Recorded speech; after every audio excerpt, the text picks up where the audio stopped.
Sembari terus masih didoakan, saya akan sharing sebentar sebelum akan dilanjutkan dengan panggilan penuai. Saudara, ini yang saya dapat pada waktu saya dapat kesempatan untuk pada pagi hari ini.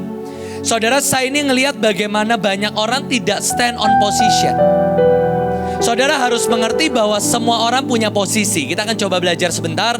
Markus 3 ayat 23 sampai 25. Yesus memanggil mereka lalu berkata kepada mereka dalam perumpamaan bagaimana iblis dapat mengusir iblis. Kalau suatu kerajaan terpecah-pecah, kerajaan itu tidak dapat bertahan.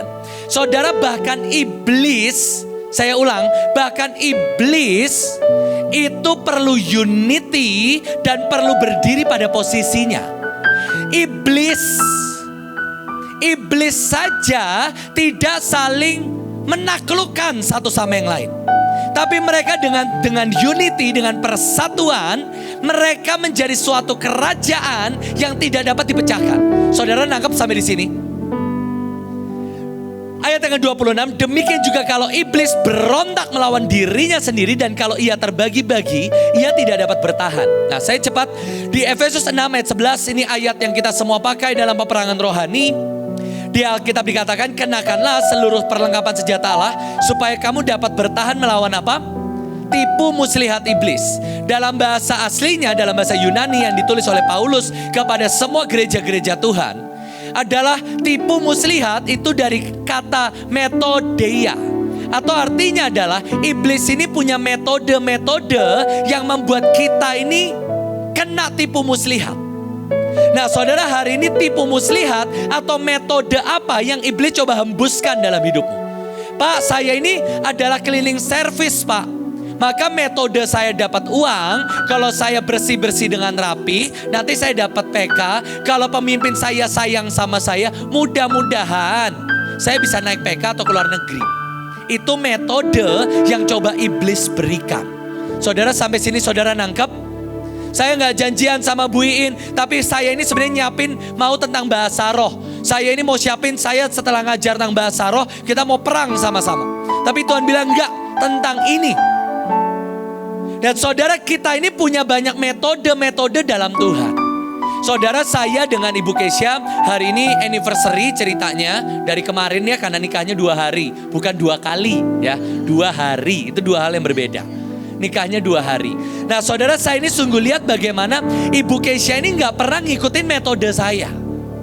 Dan saya gak pakai metode dia. Ini kita ngomong dalam konteks berkat, keuangan, panggilan, destiny, on position, dan lain sebagainya. Begitu kami menikah, saya ini sangat sadar, saya ini punya panggilan yang berbeda, yang terus bertumbuh di dalam Tuhan. Nah, saudara ini seringkali akan diberikan metode-metode yang saudara gak sadar, tapi itu menjadi tipu muslihat dalam hidupmu. Contoh, saudara anak STT atau anak pemenang atau asrama lainnya. Oh, saya anak asrama, tugas saya tinggal minta makanan datang. Itu metode yang coba iblis berikan. Coba seandainya Ibu Kesia punya metode itu dalam hidupnya. Oh, saya menikahi pria kaya, maka saya tinggal minta, uang saya terima. Maka hidupnya tidak akan diberkati sekarang. Saya ini ngobrol sama Kesia, ngobrol sama beberapa teman. Dan saya tuh bilang ini, saya sangat sadar saya diberkati Tuhan pada saat apa?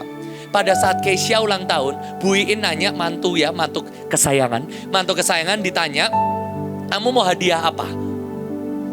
Mau iPad, mau handphone, mau laptop, apa yang mahal? Jawab. Saudara tahu sampai hari ini Kesia ulang tahun 2 hari lagi, hari Rabu. Saudara tahu dia belum menjawab karena gak tahu mau apa. Dia sudah punya handphone yang bisa tekak-tekuk. Dia punya iPad yang mungkin paling baru mungkin. Walaupun sebentar lagi ada newest lagi. Karena selalu baru setiap tahunnya. Laptop sudah punya, bahkan dikasih-kasihin orang. Karena dia punya, dipakai sebentar, udahlah banyak orang lebih butuh dikasih orang lain. Dia punya semua, dia punya mobil, dia punya apa lagi? Rumah, punya uang jajan yang menurut saya jiwa-jiwa lebih sering datang, paket lebih sering datang daripada jiwa-jiwa. Setiap hari paket. Saudara, saya sangat mengerti tentang financial freedom. Waktu kemarin saya wedding anniversary, Dan pembantu rumah tangga saya, Mbak Karti, datang ke saya dan belikan saya celana baru merek Uniqlo. Boleh kasih tepuk tangan buat mbak saya yang kayaknya sudah turun. Oh, ada di situ, ada di pojok belakang. Kami sekeluarga dibelikan celana Uniqlo. Saya begitu dapat celana, saya pikir oke, ini celana putih. Betul, celana putih saya udah buluk sekali karena kan kita sering pakai penari. Tapi begitu saya lihat mereknya, puji Tuhan, bukan merek yang lain. Merek mahal yang cuma ada di mall. Itu pembantu saya, saudara. Dan saya sungguh lihat mereka ini punya metode yang berbeda, saudara. Kalau mereka cuma melakukan metode yang ditawarkan iblis, menurut saya pembantu gak akan bisa beli celana Uniqlo kok. Dan gak mungkin beliin tuannya sekeluarga. Tapi, nah Pak Nur itu suaminya pembantu saya gitu ya. Juga 1,2 M. Jadi saya sungguh melihat ada metode. Nah coba saya mau ajak setiap saudara. Coba saudara baca di Alkitab. Bahkan orang-orang yang dipakai Tuhan selalu punya metode yang berbeda. Saya singkat saja. Kadang Musa disuruh angkat tangan. Kadang disuruh lempar debu. Kadang disuruh bikin ular tembaga. Jadi apa metode Yesus? Apa metode Musa? Yesus menyembuhkan kadang pakai ludah, kadang pakai sepatah kata, kadang tangannya dipegang waktu mertua Petrus. Dan semua mengalami mujizat. Saudara, kalau engkau hidup dengan metode musim yang lama, Pak, kalau musim panas saya pakai baju 1 lapis. Maka begitu engkau masuk ke musim dingin, habislah engkau. Engkau harus selalu punya metode di setiap musim. Saudara, berapa bulan yang lalu, tiba-tiba saya kejatuhan durian runtuh gitu ya. Kebetulan saya gak suka durian, jadi mungkin kejatuhan mangga runtuh karena saya sukanya mangga. Dan saya ini tiba-tiba ada orang yang sudah lama utang sama saya, tiba-tiba bayar utang. Jadi singkat cerita duit saya gendut di rekening. Saya dapat duit banyak, saya doa Tuhan, tumben-tumben nih duitnya banyak, saya bilang. Dan saya doa sama Tuhan dan Tuhan bilang gini, sekarang kamu boleh beli apa yang kamu mau. Wah, saya ini bersuka cita karena saya bilangin, wah akhirnya ya punya duit banyak untuk foya-foya, saya bilang. Saya tunggu 1 hari, saya tunggu 2 hari, 3 hari, 4 hari. Saya gak tahu mau beli apa. Sampai seminggu, sampai 2 minggu, saya tuh mikir gini, ini duit saya bingung mau diapain. Saya punya duit lumayan hampir sampai 100 juta, saudara bisa bayangin ya, lumayan. Bisa buat jajan, saudara, hampir 100 juta. Saya bilang gini, Tuhan, ini kan katamu saya boleh nikmatin. Tapi sampai detik ini udah seminggu, saya gak tahu mau beli apa. Saudara, singkat cerita, sebagian saya taruh di saham, dikit sekali. Sebagian saudara tahu buat apa? Saya balikin ke pelayanan. Saya nabur, saya habisin semua. Saya tanya, ini ada unit yang butuh duit gak? Karena unit saya banyak. Saudara yang mau diangkat Tuhan, nah itu termasuk tanggung jawabnya ya. Ada unit yang lagi butuh duit. Kebetulan ada beasiswa butuh duit. Butuh berapa? Wah, persis jumlah uang jajan saya, saudara. Saudara, saya tahu akhirnya saya habisin semua ke situ dan saya cuma bilang ini, Tuhan, saya ini ngerti, saya ini diberkati buat memberkati. Saya ngobrol sama Aldi, saya ini sadar saya ini lebih kaya dari Elon Musk. Saya lebih kaya dari orang lain. Kenapa? Mereka tuh masih mikir mau beli sesuatu. Mereka masih mikir mau pergi ke Mars. Saya enggak, saya mau ke surga. Saya enggak butuh duit buat saya pergi ke Mars. Saya ke surga enggak pakai duit kok, pakai iman. Saudara, ada banyak orang, wah dia mikir cara biayain supaya anaknya bisa beli rumah.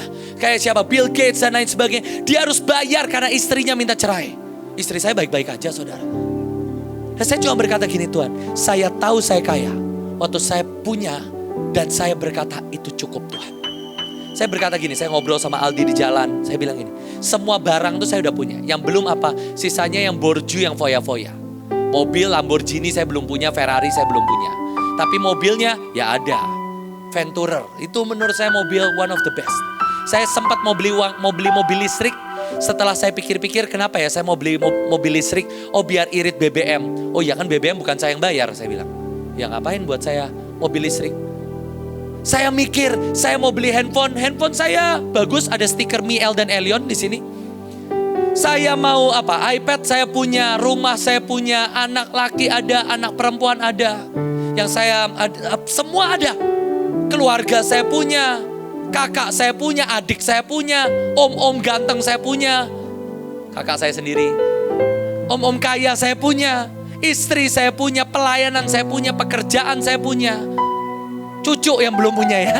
Karena belum, anak saya masih 4 tahun. Tapi sisanya ya sudah. Saya berdoa.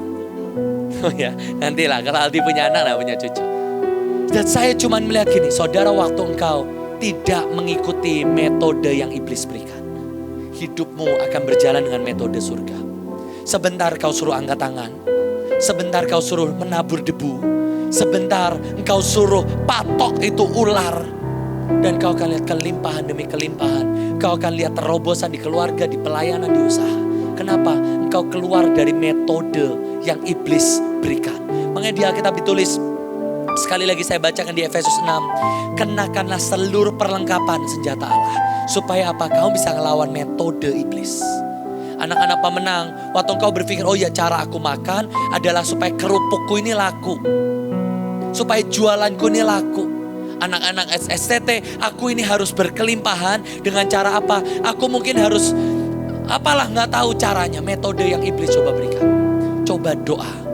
Dan saya sungguh melihat waktu saya ngobrol dengan Keisha, waktu saya melihat bagaimana kita ini metodenya apa buat cari uang. Gak tahu. Kadang saya manggil di roh, kadang saya kerja keras. Kadang saya khotbah pelayanan di Gunung Mas, ketemunya bupati, dapat sawit 50 hektar.